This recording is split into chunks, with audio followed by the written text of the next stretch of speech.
Saint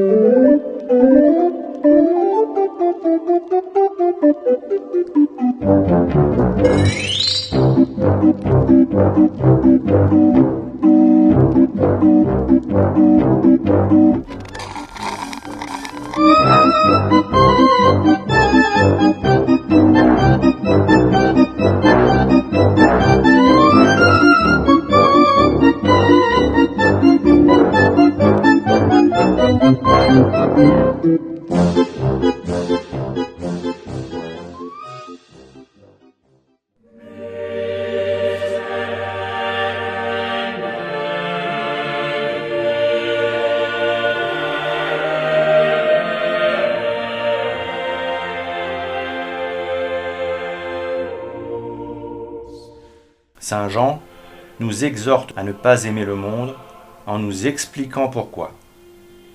N'aimez pas le monde, ni les choses qui sont dans le monde. Si quelqu'un aime le monde, l'amour du Père n'est point en lui.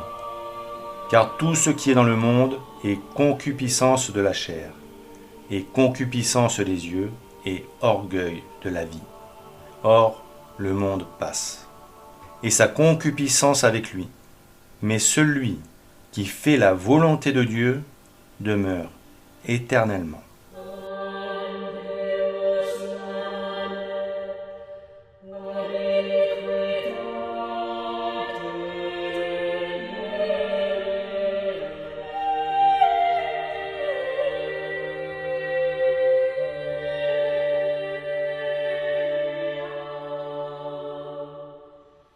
Les chefs successifs de la contre-église post-Vatican II ont tant aimé le monde qu'ils ont quitté l'église pour le rejoindre.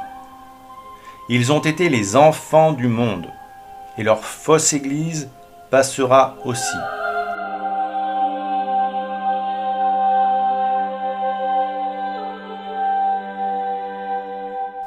Ils sont allés vers ceux qui ne reconnaissent pas le Christ et ils les ont bénis.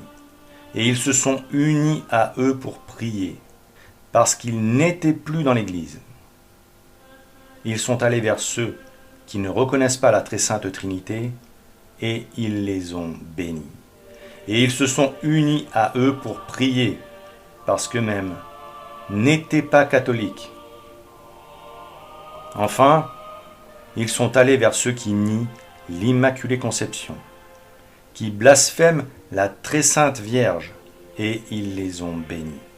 Et ils se sont unis avec eux pour prier, parce qu'ils étaient des apostats.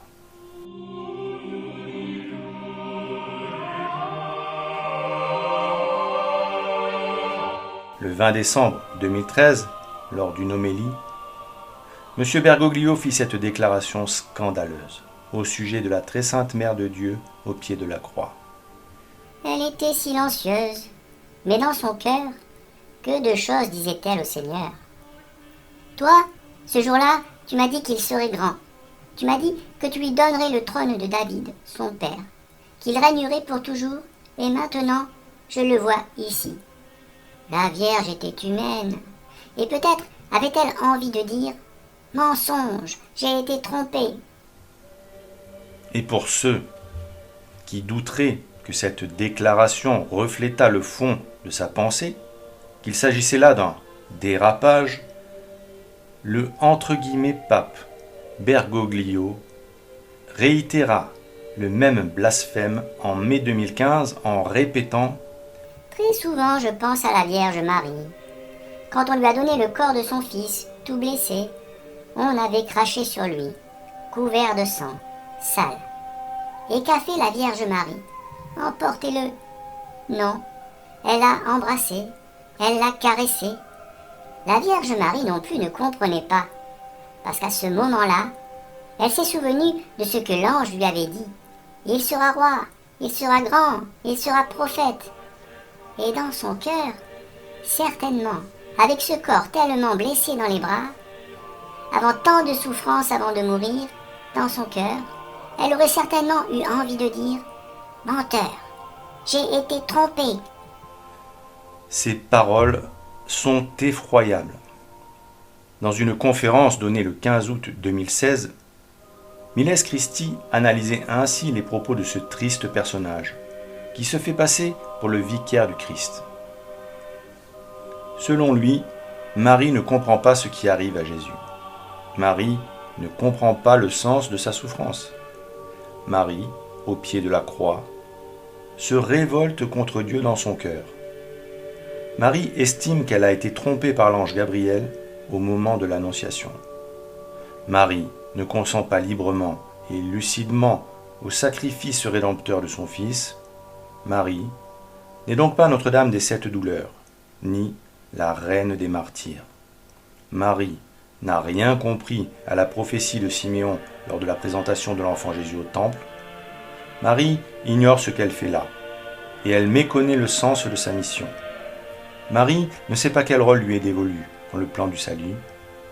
Voilà la version bergoglienne du rôle joué par Notre-Dame le vendredi saint au Golgotha, au pied de la croix, lorsque s'opérait la rédemption du genre humain. On pourrait ajouter, et Marie ne savait pas, que le Messie devait souffrir, alors que la très sainte Vierge Marie, qui avait été consacrée dans le temple de Jérusalem et y avait passé tant de temps, connaissait bien les saintes Écritures et toutes les prophéties sur le Messie souffrant et sur la nécessité de son sacrifice pour la rédemption des hommes. L'agneau de Dieu devait mourir pour effacer le péché.